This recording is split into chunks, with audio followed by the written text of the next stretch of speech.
안녕하십니까, 박사입니다. 러시아 미국 사이의 긴장 완화를 위해 뭔가 얘기가 오간 것 같습니다. 세르게이 랴브코프 러시아 외무부 차관은 미국과 일부 동맹국이 러시아 신호를 받아들여 갈등이 더욱 악화되는 것을 막았다고 말했습니다. 그는 안드레이 벨로우소프 러시아 국방장관과 로이드 오스틴 미 국방장관이 6월 25일과 7월 12일 두 차례 전화통화를 가진 것에 대해 평가했습니다. 러시아 국방부는 7월 통화가 안보 위협을 예방하고 잠재적 에스컬레이션 위험을 줄이는 데 초점을 맞췄다고 밝혔습니다.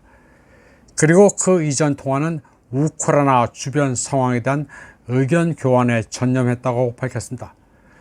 미국 관리들도 두 대화 모두 우크라이나 분쟁 속에서 접촉을 유지하는 것의 중요성에 관한 것이었다고 말했습니다. 랴브코프는 종말 시기가 자정에서 2분 전에 설정되어 있지만 이게 긴장이 불가피하다는 것을 의미하지는 않는다고 말했습니다.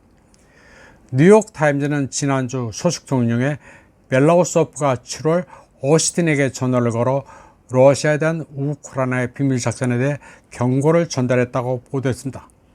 그리고 러시아의 이런 귀뜸은 미국을 놀라게 했다고 전했습니다. 미국은 키예프의 도발 계획을 알지 못했고 곧바로 키예프에 그 계획을 중단할 것을 요구했다고 뉴욕타임즈는 보도했습니다. 두 나라 국방장관의 통화 이후 중단된 키예프의 작전은 만약 실행됐더라면 러시아, 미국 관계를 통제불능의 상태로 몰아넣었을 것이라고 랴브코프 차관은 밝혔습니다. 그리고 그 작전은 푸틴 대통령이 참가했던 상트페테르부르크의 해군절 열병식에 대한 공격이었습니다. 랴브코프 차관은 그 도발이 최대한의 피해와 미디어 효과를 낼 수 있는 매우 놀라운 에피소드라고 말했습니다. 랴브코프 차관은 신에게 감사드린다면서 두 나라 국방장관의 대화가 분명히 효과가 있었던 것 같다고 말했습니다. 사실 미국으로서는 사태 에스컬레이션을 감당할 능력이 없습니다. 자국 경제도 박살나고 제 코가 석자입니다. 또 대선도 앞두고 있기 때문에 우크라이나는 지금 상태로 질질 끄는 게 최선입니다. 그런데 젤렌스키는 확전을 하고 싶어 몸살이 났습니다. 그는 서방이 러시아와의 에스컬레이션에 대해 너무 겁을 집어먹고 있다고 주장했습니다. 그리고 나토 국가들에게 러시아 미사일 요격을 위한 연합체를 만들라고 요구했습니다. 젤렌스키는 나토 국가들이 우크라이나 상공에 러시아 무인기와 미사일을 격추해달라는 무리한 요구를 했습니다. 미국과 나토는 일단 F-16 전투기를 줬으니 당분간 그것 먹고 떨어지라는 입장입니다. 서방이 러시아와의 확전을 감내하리라 생각하는 것은 젤렌스키의 착각입니다. 중동도 우크라이나와 같은 관점으로 봐야 합니다.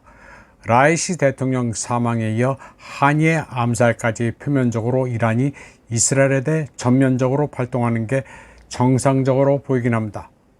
이란이 참지 않는 게 상식적으로는 맞습니다.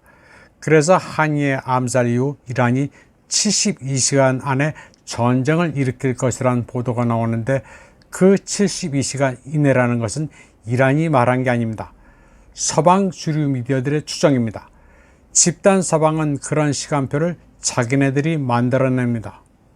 지금 이란과의 전면전을 벌이지 못해 환장하는 것은 이스라엘입니다. 그리고 이란은 1979년 이슬람 공화국 수립 이후 처음 10년, 15년과 같은 혁명적 실체가 더 이상 아닙니다. 이스라엘과의 대규모 전쟁이 수반하는 위험을 감수할 이유가 전혀 없습니다. 이런 가운데 세르게이 쇼이구가 이란을 방문했습니다. 채널 14에 따르면 러시아는 이란에 이스칸데르 미사일과 무르만스크 비엔 전자전 시스템을 제공했습니다. 양국 관계를 강화하면서 이스라엘을 견제하는 차원입니다. 이란은 이스라엘에 경고는 했지만 직접 나서서 전쟁을 발동하지는 않았습니다. 오히려 이스라엘 지휘부가 시야 비상상황실로 들어가고 국민들에게 전쟁을 준비하라고 날립니다. 그리고 이스라엘이 오히려 선제 공격에 나설 수도 있습니다. 이란 이스라엘 전면전 시나리오는 미국으로서는 감당할 수 없는 악몽입니다. 젤렌스키처럼 전쟁하지 못해 환장을 하는 네타냐후를 미국으로서는 무조건 말려야 하는 상황입니다. 이번 방송은 여기까지 하겠습니다. 시청해주신 여러분 감사합니다.